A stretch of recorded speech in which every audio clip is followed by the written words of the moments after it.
Bueno, amigos, vamos a hablar de constelaciones míticas, historias de los mitos, especialmente griegos, de las que surgieron extraños grupos de estrellas. Burckhardt da un pequeño, aunque hermoso ejemplo que tiene que ver con esto de terminar como estrella después de alguna historia y terminar, digo, en el cielo como si esto fuera una recompensa. El ejemplo es Croto, así se llamaba, un hijo de Pan y Eufeme.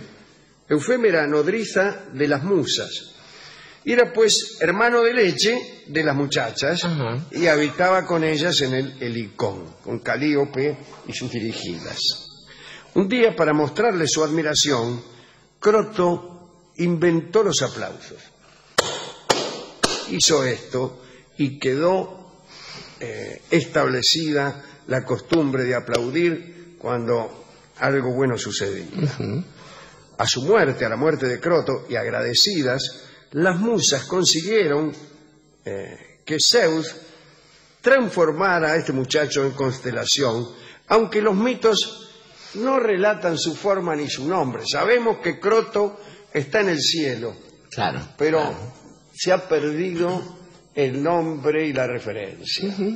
Pero ¿para qué? ¿Para qué la quiere? Sí, claro, ¿Qué necesidad hay de saber?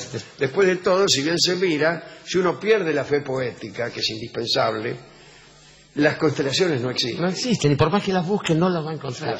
Muy bien. Hablaremos ahora sí de constelaciones que surgieron, por ejemplo, como esta.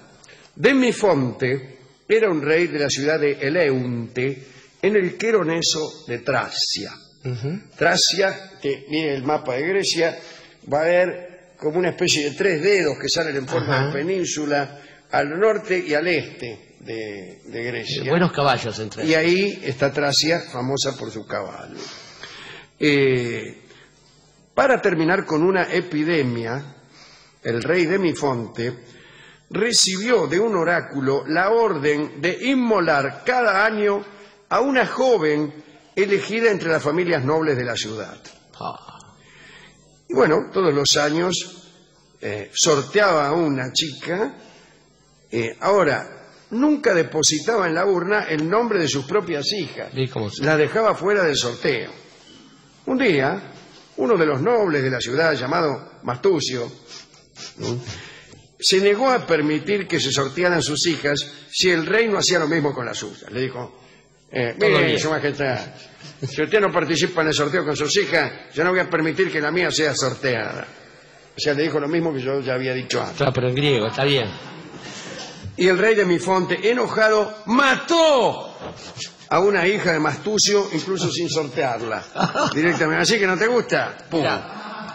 Tiempo más tarde, para vengarse, Mastucio invitó al rey y a sus hijas a un sacrificio a los dioses, ¿no? Las chicas llegaron primero y Mastucio las mató directamente, ¿no? Pum, pum. Y después mezcló su sangre con el vino de una copa y la ofreció a Demifonte cuando llegó. Siempre. ¿Qué tal, Demifonte? Tómete vino. Al conocer el rey la clase de brebaje que se había mandado, dice: ¿qué es este ricino? Preguntó. Y le contestaron. Entonces ordenó Demifonte a sus soldados que mataran y arrojaran al mar a Mastucio con su copa. Un detalle ominoso. Zeus se horrorizó ante aquellas muertes, tal como nosotros, e hizo de la copa una constelación. Por supuesto, la constelación de la copa, que recordaba en aquellos cielos la espantosa muerte de las hijas del tirano Demifonte, etc. Interesante y breve es la explicación mítica de la Vía Láctea. Atención. La galaxia llamada Vía Láctea, digamos que contiene una especie de exceso, de redundancia. Porque, ¿sabe qué quiere decir galaxia en griego? Vía Láctea. Vía Láctea. Así que la Vía Láctea sea una galaxia es una tautología. Sí, es una tautología de mal tono. El caso es que Zeus había engendrado, como bien sabemos, a Heracles con Alcmena en el curso de una larga noche, prolongada por orden suya. La casa de anfitrión. Sí. Por supuesto, Hera odiaba a Heracles, porque era el producto de una infidelidad de Zeus. Pero para que el héroe consiguiera la inmortalidad, para que Heracles consiguiera la inmortalidad, era condición necesaria que la diosa, Hera, lo amamantase. Se recurrió entonces a un ardid. Hermes, el alcahuete del Olimpo, acercó el niño al pecho de la diosa dormida. Cuando Hera se despertó espantada, arrojó a Heracles lejos de sí. La leche que fluyó de su pecho dejó en el cielo una estela. Era nada menos que la Vía Láctea. ¡Qué Big Bang! Ni qué 8 cuartos. Veamos a qué constelación dio origen Erígone. Erígone era una muchacha virgen, hija de un ateniense llamado Icario. ¡Ay, Icario, qué cara tenés de otario! Este hombre había dado hospitalidad a Dioniso cuando el dios llegó a la tierra para llevar a los hombres la vid y el vino. Pero Dioniso se enamoró de Erígone, ¿no?, la hija de Icario, se unió a ella, por decirlo de este modo, y de esa unión nació el héroe Estáfilo. Ahora bien, por los encantos de su hija y por su hospitalidad, Dioniso le obsequió a Icario un odre de vino. Una miseria. Una botella, sí, la verdad que sí. Y le ordenó que diese a probar a sus vecinos. Ahora, aclaremos que el vino era una novedad. Era la primicia de una nueva bebida. Y le dijo Dioniso, dáselo a probar a tus vecinos. Muy bien, el rey convidó a algunos pastores. Los pastores se emborracharon y creyendo que Icario los había envenenado, no sabían de borrachera. Entonces lo mataron, le dieron muerte a palos y abandonaron su cadáver. Un detalle que no tiene importancia. Erígone, la hija, encontró el cuerpo insepulto y se arcó en el árbol a cuyo pie yacía el cadáver, sin sepultarlo antes. ¿Qué descuido? Gente que piensa solo en sí misma, esta que se ahorca. Egoístas. Bien. Dioniso se vengó enviando a los atenienses una plaga extraña. Esta era la plaga. Las doncellas de Atenas, enloquecidas, se ahorcaban. Discúlpenme. Se consultó entonces al oráculo de Delfos y este respondió que el dios vengaba de esa forma el asesinato que había quedado impune, es decir, los pastores habiendo matado al rey, y la trágica muerte de Erígone. Entonces los pastores que se habían emborrachado por primera vez fueron ajusticiados. Terminada aquella plaga enloquecedora, Dioniso, que amaba a Erígone, transportó el cuerpo de la chica a los cielos y la inmortalizó como constelación. Y es la constelación de la Virgen. Virgo. Nombremos a las Pléyades, que eran 7 hermanas que, divinizadas, fueron convertidas en estrellas. Su transformación había sido motivada por el pesar que experimentaron cuando su padre, Atlante, fue condenado por Zeus a sostener el cielo sobre los hombros. Era un titán, ¿no? Todas las Pléyades se habían unido, digámoslo así, a los dioses, excepto una, Mérope, que en realidad no es que había mantenido la castidad, sino que se había casado con Sísifo, que era un mortal. Avergonzada de Helio,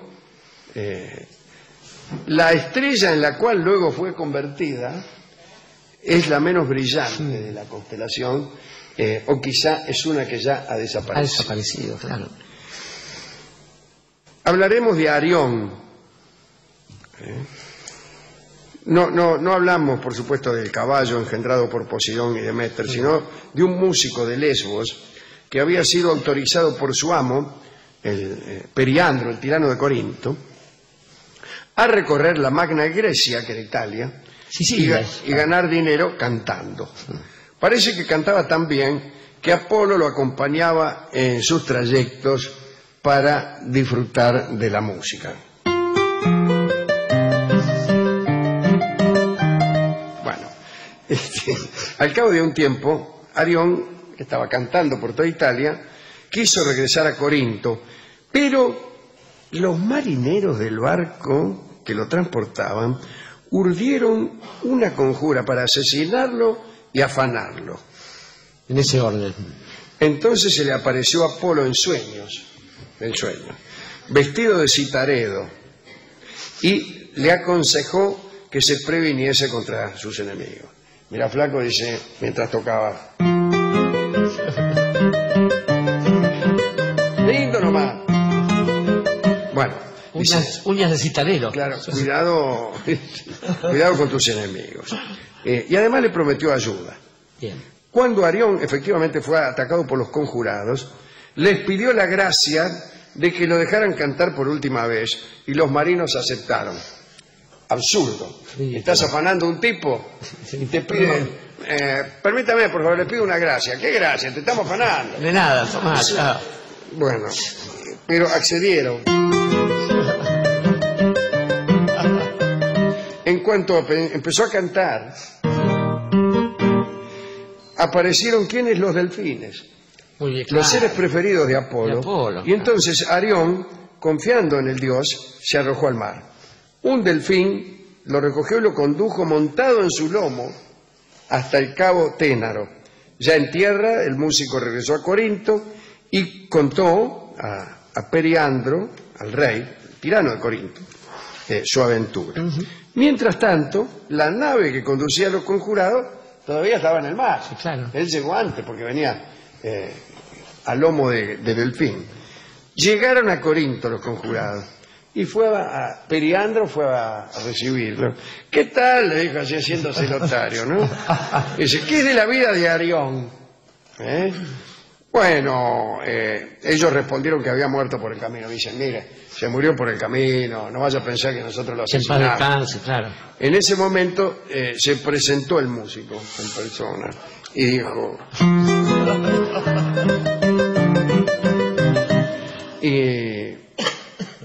Y entonces los delincuentes fueron empalados. El castigo fue que los empalaron. Y Apolo, satisfecho con la salvación del músico, transformó en constelación la lira de Arión e hizo lo propio con el delfín. Y los mitógrafos dicen que Arión cantaba y que su lira celestial, la lira que había en el cielo, lo acompañaba por las noches. Él caminaba solo en las noches y antes de que él cantara se oía desde el cielo.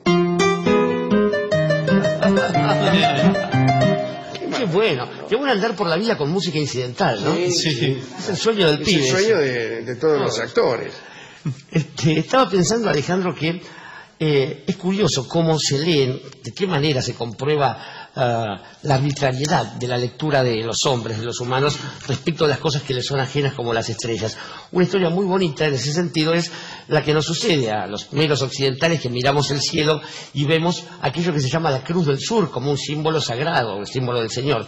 Tengo amigos tehuelches que me cuentan que la historia para ellos es distinta porque alguna vez Huecubú, que no es otro que el demonio, bajó a la tierra hasta que un indio lo descubrió y le empezó a correr. Huecubú se escapó, cuando lo estaba por alcanzar se convirtió en una liebre, después se convirtió en un venado, y después, como lo estaba por alcanzar el que lo perseguía, el demonio se convirtió nada menos que en un avestruz, en un ñandú. Y el ñandú era tan fuerte que en un momento levantó vuelo corriendo a tal velocidad, y la última huella que dejó en el cielo es la de su pata, que es una cruz. La cruz que es el símbolo del demonio, me dicen los tehuelches. Dicen también que hubo un intento de caza de ese ñandú, que eso lo cuentan los pampas, cuentan que estaba que es un bolazo del dios Chachao, Chachao, claro. Y Alfa Centauro es el golpe de la boleadora. Qué lindo, qué lindo. Me gusta verlo así. Estaba pensando también en otra cosa, y es la necesidad, cuando uno entra en un estado particular, de saber cuál es el origen de ese estado. Digamos, a uno no le pasa lo mismo si se pasa de copas que si es anestesiado en un quirófano, salvo a Barton, que le gusta la anestesia. Del mismo modo pasa con los sentimientos. ¿Cómo estar seguro que esa especie de inquietud, esa especie de ausencia de todo apetito terrenal, desaparece en nombre de algo bueno que es el amor y no de algo, y no por estar en prisión, por ejemplo? Claro, sí. Finalmente... Usted dice, por ejemplo, sáquele el antecedente al Estado. Exactamente. Y usted no sabrá si proviene de un amor rechazado o de un mal vino o de algo. O de cualquier otra cosa. Y en ese sentido creo que también es bueno mirar con un poco menos de, interés grandilocuente las cosas que uno hace o las cosas que uno ha hecho. Porque finalmente, digo, lo que puede quedar de uno puede ser un resplandor, lo que puede quedar del resto de las personas puede ser nada más que un resplandor, algo así como lo que sucede con una estrella cuando desaparece. Vemos una luz de algo que ya no existe, porque en el fondo, querido Alejandro, nosotros, en el mejor de los casos, a lo sumo, somos polvo de estrellas. Y Polvo de Estrellas es la canción que vamos a escuchar ahora en la versión de Django Reinhardt y Coleman Hawkins. Adelante.